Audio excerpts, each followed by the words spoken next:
ইরানে যুক্তরাষ্ট্র ইসরায়েল যৌথ হামলার জবাবে মধ্যপ্রাচ্যে মার্কিন ঘাঁটিগুলো টার্গেট করে আইআরজিসি। তেহরানের ঝাঁকে ঝাঁকে শাহেদ ড্রোন সামলাতে ব্যর্থ হয় আকাশ প্রতিরক্ষা ব্যবস্থা। তবে রণক্ষেত্রে সামরিক বিপর্যয়ের পর এখন অপপ্রচারের পথ বেছে নিয়েছে ট্রাম্প প্রশাসন।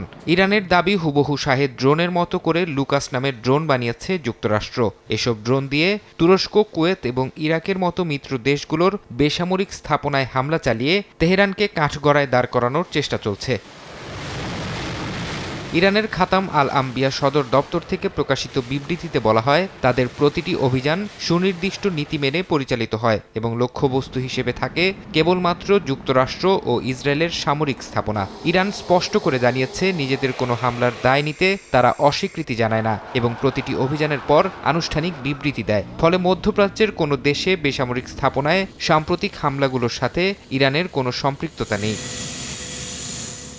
ইরানি সামরিক কমান্ডের দাবি, যুক্তরাষ্ট্র ও ইসরায়েলের এই কৌশলের মূল লক্ষ্য ইরানের সামরিক বাহিনীর প্রতিরক্ষামূলক এবং বৈধ পদক্ষেপগুলোকে প্রশ্নবিদ্ধ করা, একই সঙ্গে তেহরানের সঙ্গে তার প্রতিবেশী দেশগুলোর মধ্যে বিভেদ ও অনৈক্য সৃষ্টি করা।